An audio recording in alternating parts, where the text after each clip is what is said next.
Oh, there he is. Just waiting for my Otter app to join us. Thank you for the moment for that. Taking notes, and we are recording. I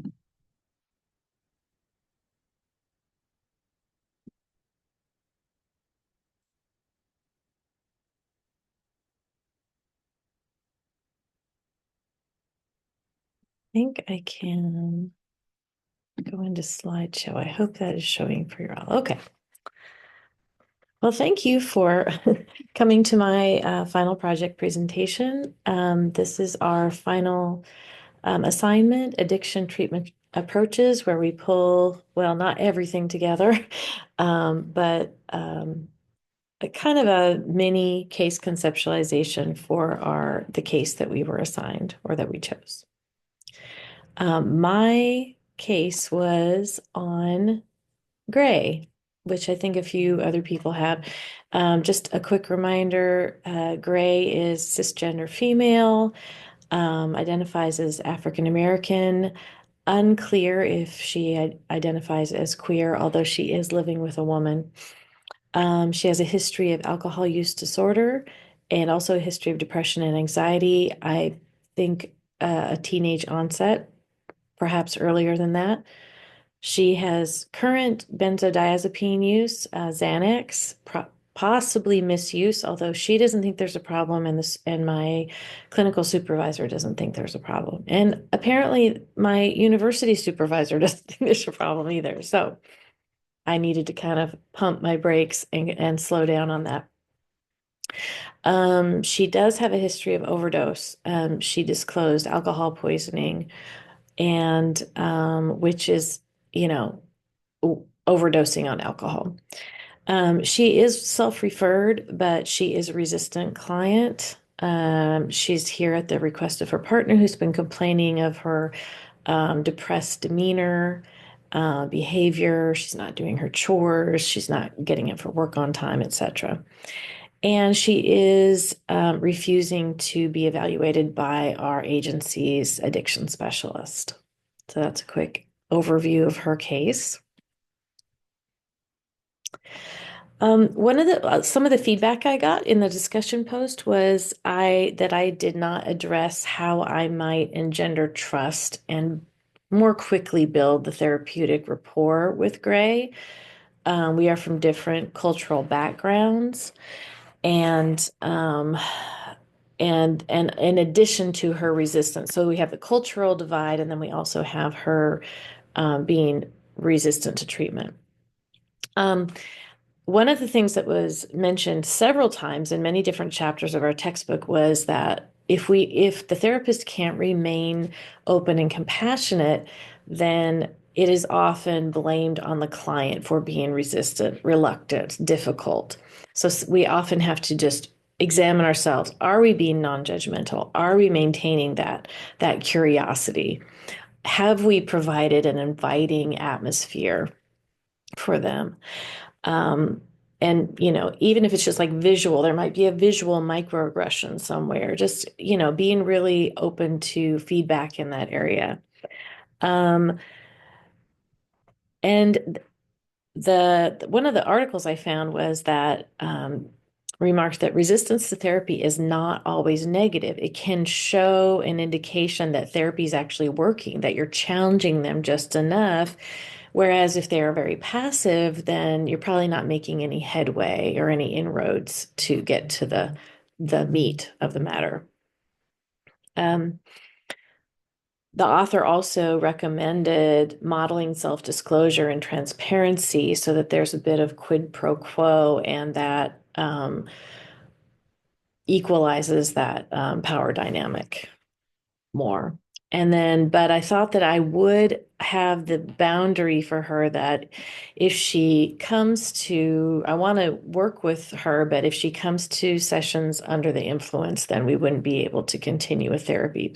It just wouldn't be productive, and it wouldn't be fair to other clients. It wouldn't be fair to herself to do that. So that's why I underlined it. It's my line in the sand.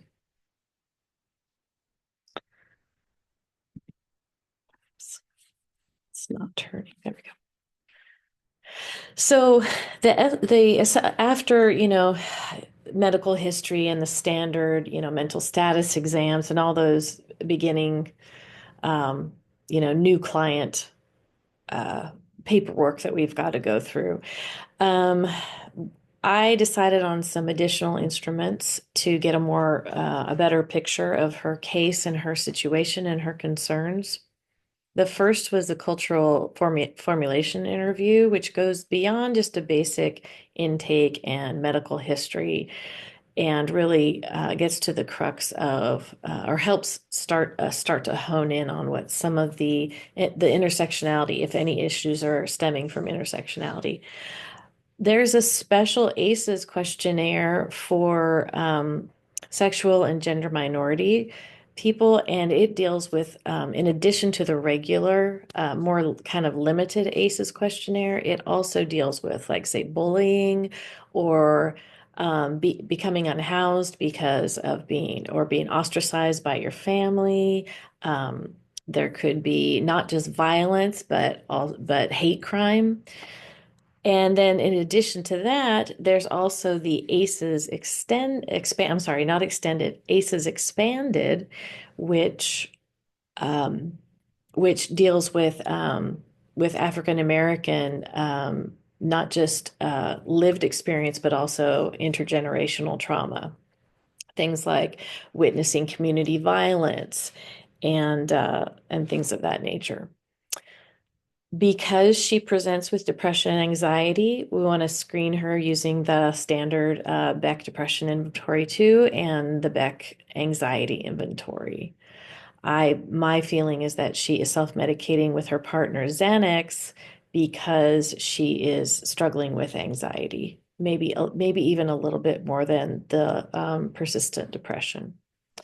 And then because we know all of these authors listed here, not only reiterated the higher risk for any person with a history or current use of substances or even process, even though my client didn't have a process addiction, those addictions or compulsions also lead to a higher risk of suicidal ideation, attempts, overdose, etc. And then, of course, depending on the day, what that ASQ reveals, it may call for a BSSA and also a safety plan. If she were open to being evaluated for her substance use, I would want to do the SASI-4 because it started off with alcohol use, but it can also um, reveal pill use, illicit drug use, or overuse even of prescription drugs. If that is not maybe approved by my agency, I would maybe just use the audit. Maybe if I'm working at an international agency or something like that. So with all those assessments in hand and consultation, of course, my proposed diagnoses are the primary would be early onset persistent depressive disorder with anxious distress. And right now I feel like it's at a moderate level. Based on her history, she has intermittent major depressive episodes, and the current episode is moderate. Her secondary diagnosis is alprazolam use disorder, also moderate. Now, this is the substance use is something that she's not willing to look at yet, but based on our conversations and my assessment, she did offer it willingly to me for some reason. She did tell me about that, either because she's feeling guilty and she can't disclose it to her partner or for another reason we haven't surmised yet. We also have to note that she has a history of AUD. It is in sustained remission, and she is capable. She's been sober for over 5 years. So she reports. And I haven't detected the odor or smell of any alcohol or that kind of inebriation. So to come to these diagnoses, I went through the process with the help of first DSM handbook. And I used the steps and then I moved to the tables, and also the trees wasn't super helpful to me, but it starts with malingering and factitious disorder. I have no reason to believe she's lying to me, based on her history also is well documented. Um, Substance etiology. I don't believe that her depression is substances induced, although we do know that, especially with um, CNS inhibitors like alcohol or alprazolam, which is the generic name for Xanax, they are they're going to be CNS depressants, and so they can exacerbate that state, and it might be take some time to figure out to tease that out. That's one reason why. That's one of the reasons that abstinence or sobriety can help to tease those apart. It's a bit more difficult when the person keeps using. The third step is to rule out disorder due to another medical condition based on her medical history and her list of medications. That's not a concern. Also, just looking at the timeline there, she's not taking any psychiatric medications, and she has slightly high blood pressure. Step four is to determine the specific independent mental disorder, and I went with the most likely after the end of this process, which you see on the left there. Um, I went through the depressive disorders, the anxiety disorders, and the substance-related and addictive disorders in the DSM 5 TR. So at first I thought maybe major depressive disorder, but she did not match the criteria for that, especially kind of the acute nature of MDD. Adjustment disorder with depressed mood, I thought too, if this living situation with her partner is new, but again, that's undetermined. Um, Looking at substance slash medication induced depressive disorder or anxiety disorder. And again, this is where those lines are blurred because it can exacerbate, but because of the early onset of her mental illnesses, and that's before she started drinking. I think it was even in her preteens, perhaps. I don't think that is medication, or I'm sorry, substances are the etiology. And then, sorry, I need to move this. Step five. I'm sorry, the last one, adjustment disorder with anxiety. Again, because I don't know exactly yet how long she's been living.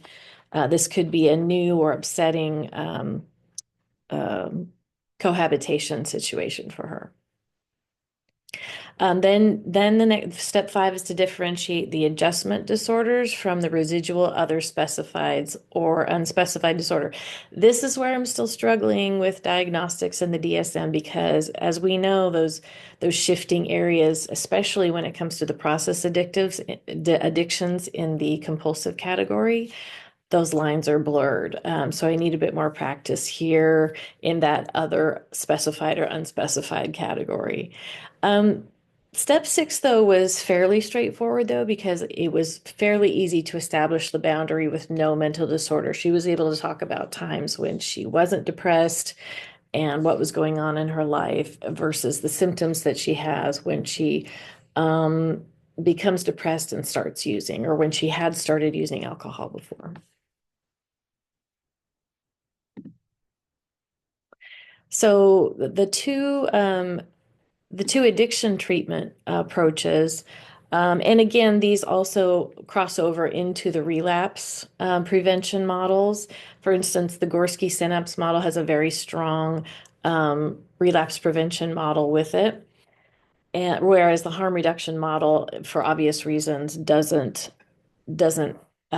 work with the relapse prevention model as much. So the Gorski synapse model is it's very good at identifying high risk situations, helping the client develop coping skills, cultivating a strong support system. And although it does prefer and ask the client to abstain, it does not require it. Some of them require it because it's very closely related to a lot of 12-step models, but it accepts relapses as pretty much a given that you'll have at least one relapse. And I think one of the, I can't remember, I could never find that I think maybe it was in our live discussion, Dr. Huntley mentioned it takes on average 9 attempts at sobriety before it actually takes, if it's going to take. Which leads us then to the harm reduction model. It does not mandate abstinence. It promotes safety and non-lethality above all else, and um, and that moderation approaches are worked in there, and then it gives the client agency empowerment over their substance use. So going a little deeper into the Gorski synapse model is the rationale is that this is the standard. It's been tested, it's trusted, it's familiar and accessible, and it again, it works in tandem with a lot of 12-step programs. It is integrative, it's comprehensive, and it is grounded in psychosocial, moral development, and cognitive theories. Some of the benefits are developing self-awareness, mindfulness practices, identifications of triggers and vulnerabilities, personal development, just overall human evolution, kind of. Peer support is a large part of the synapse model. And then relapse prevention, again, is a real strength of this model. Doing the relapse calendar and identifying patterns. They're each person's own unique patterns in history. Oops, sorry, I cut off the citations a little bit there. Some of the limitations of this model are that when it was developed, it was considered culturally neutral. But as we know with cultural competence, there's really shouldn't be anything that's culturally neutral. There can't be anything that's culturally neutral. Everything has a culture to it. So when they say neutral, what they mean is, white European male model, probably. But in 2016, Williams and Gorski updated the model for Black Americans, and it's in the process of being adapted for other ethnic groups, socioeconomic groups, and what have you. It does, and again, one of the limitations, according to some people, is the abstinence requirement.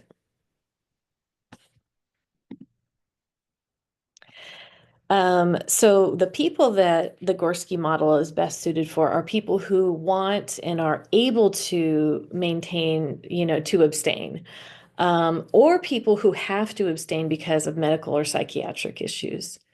The duration is about a year just to get to the early maintenance stage, but it's indetermined if there is recycling and relapse.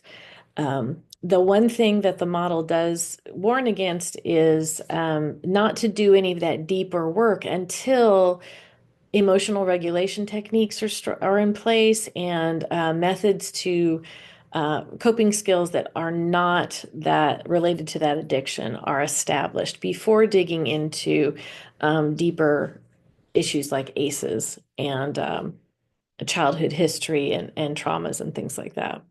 The counselor's role is, of course, intake, assessment, referral might be necessary, say if detox is required, goal setting, and individual and group counseling, perhaps, facilitating or just again referring. The client's role is to, if needed, go through detox, maintain abstinence, build or heal their rebuild or build supports, working with the counselor with goal setting in that collaborative process, doing their homework, like, for instance, mindfulness exercises and self-awareness activities and things like that. Possible risks involved in implementing this model are if it's rushed, then the person could relapse quickly, the client could relapse quickly. If it's not medically managed, it could lead to complications from acute withdrawal. Some of the ethical considerations are that this is built off that moral model of temperance and, the prohibition model, and which may not be a good fit for everyone. And, based on your ethical mandates may not, or your ethical values may not work for all clients. The cultural considerations are that peer support groups are a big part of this model, and they may not be inclusive or suited to or even welcoming to certain populations.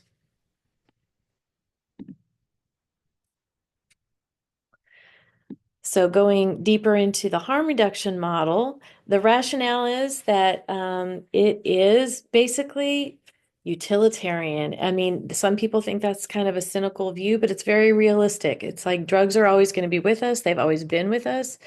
Um, so, even it's been theorized that even animals have used drugs and alcohol before humans were around. So, it's the kind of that philosophy. It draws from psychodynamic and the cognitive behavior traditions. The benefits are that it is culturally sensitive because it is broadly accepting of all sorts, all groups of people, whether you're Wall Street or whether you're Skid Row, no matter what kind of use it is, it doesn't matter if you call it crack or call it Coke, it is broadly accepting, no matter what your substance of choice is. It is also very strongly related to social justice. It reduces drug-related charges and consequences, legal consequences, and and incarceration. It meets the client where they are, which is, along with self-care and trust the process. That's one of the things we hear a lot. Meet the client where they're. Well, this definitely meets them where they are. They might have to go to a safe house and meet you at the safe house, but other than that, it is very non-stigmatizing. And it also, this pulls in the social justice aspect of it. It is involved in housing people with that housing first initiative. Um, some of the limitations are that it's and again, this is not necessarily my opinion, but some of the criticisms of this model are that it promotes substance use. It condones illegal behaviors. In the case of illicit drugs, you can misuse pretty much anything, but we're talking about illicit drugs, it could even be stealing legal drugs from someone else. That's still illicit behavior. It does not support financial recovery or relational recovery. It doesn't address those things. It really just tries to keep people alive, and it's very good at doing that. Um, and then you've got little things, people, just things like litter. People who don't want to have a drug use, a place that is solely devoted to drug use in their neighborhood or their community.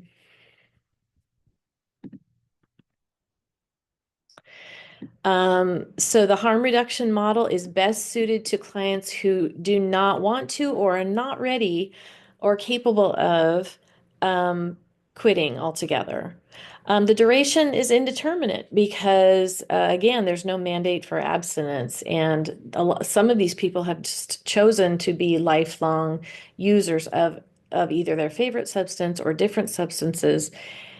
So this could be ongoing, or they could be in and out. Some people will get clean just so a month later when they leave rehab, they will have that stronger high again. Because they're always chasing that the strength of that first high. The counselor's role in harm reduction is if they're coming to treatment is intake, assessment, referral, peer groups, maybe not. Um, but try to keep them in individual counseling and then also political advocacy. If harm reduction is something you really believe in strongly, you've got to advocate for it financially and politically in your community, especially in rural areas. The client's role is, actually coming. If you're going to be in therapy, be punctual, actually show up sober, hopefully, utilizing resources. If they are referred somewhere like a safe space or a peer group, actually utilizing those. Maybe perhaps doing some homework, especially their usage and frequency inventory, so that they can start to develop that self-awareness of how much am I actually using? How much is this actually affecting my life? Um, Possible risks involved with using the harm reduction model is societal stigma. Overdose is still possible. It's very rare in safe houses. One place in Portland reported that they've had a couple overdoses and they had to use naloxone, but they've never lost anybody. No one has ever died in that facility, which is pretty impressive. Um, but it's still, if you're exchanging needles or donating needles, some people might feel that you're contributing to an overdose down the road where someone can't get to a safe house. And then also isolation or ostracization. You could be disowned by your family if you continue to use, even if you're within an accepting drug culture in a downtown area or what have you.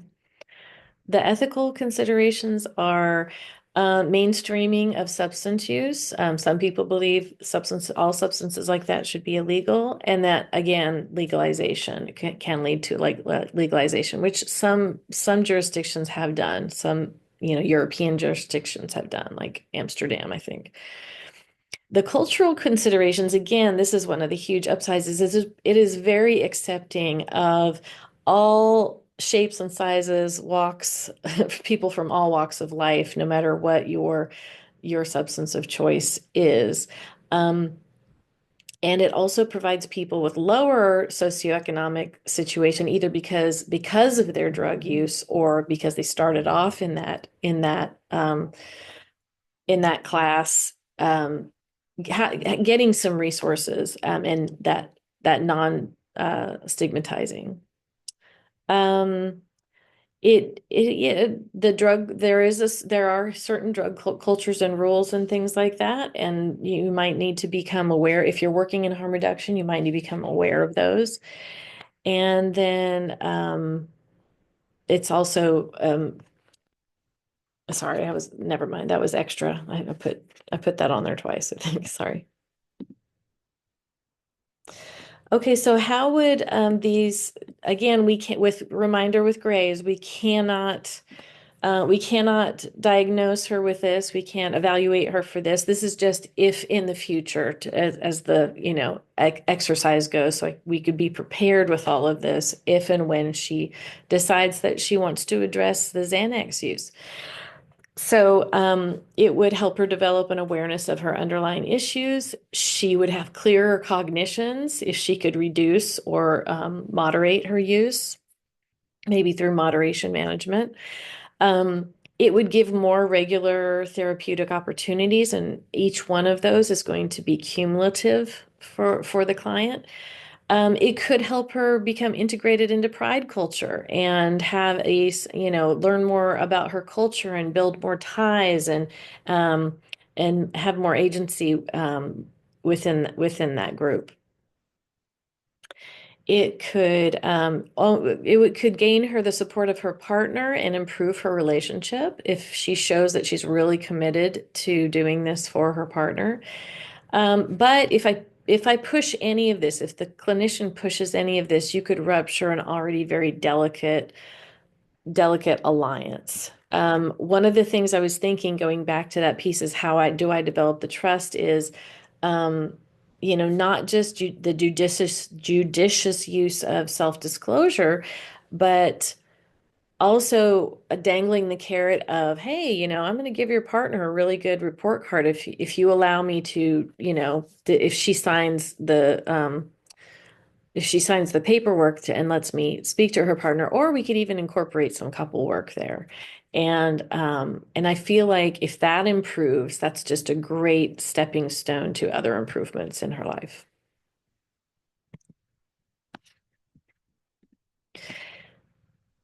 But for right now, whoops, sorry, let me see if I can go back. Whoops. I need that to go away. There we go. Sorry.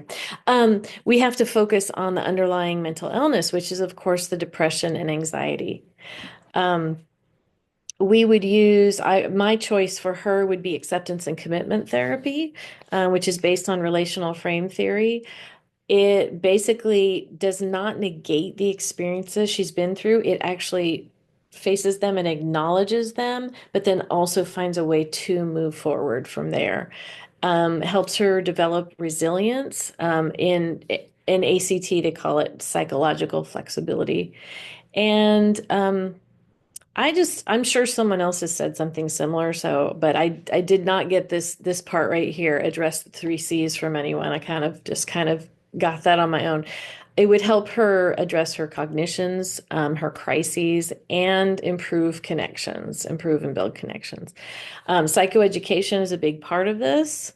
And then another theory that could be tied into ACT is minority stress theory, which really acknowledges, especially for African Americans, the constant microaggressions and racial stress and threat and danger that that population is under. So, in conclusion, until Gray is ready, I hope she keeps coming. If I make it, if we build the alliance and I make it a comfortable, inviting place and give her enough incentives and motivation, I hope she comes and we can at least work on the acceptance and commitment piece. And then later on, we could start addressing either her history of alcohol use and kind of ways she might have developed a cross addiction to benzodiazepine.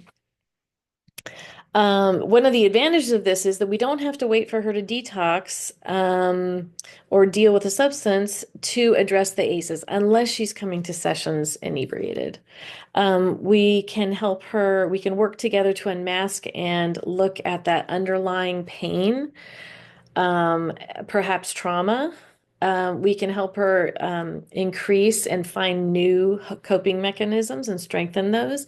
We can help her heal and build relationships. And then this goes back to that underlying pain, but explore cultural resilience and perhaps some of that generational trauma as well.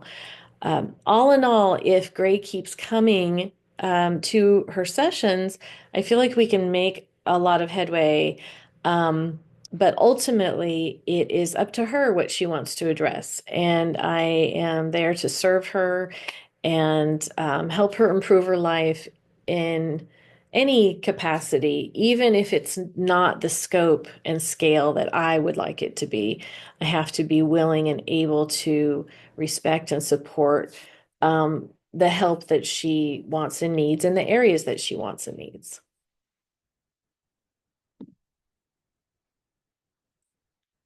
So here are all the, as you know, we'll just kind of scroll through these while I'm wrapping things up. Thank you very much for watching this. It was probably only Dr. Huntley, but thank you, Dr. Huntley, for sitting through this. I tried to cut it a little shorter than my first version was, which was, I think, right at half an hour.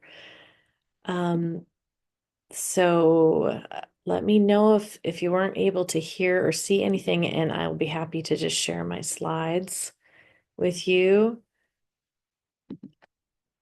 And I think this is the last, nope, that's not the last page. Sorry. There we go. That's the last page. Well, you know, when you hit the World Health Organization or Zelensky or something, that you know. So anyway, I am going to stop that there. And please feel free to email me with questions or feedback. Thank you.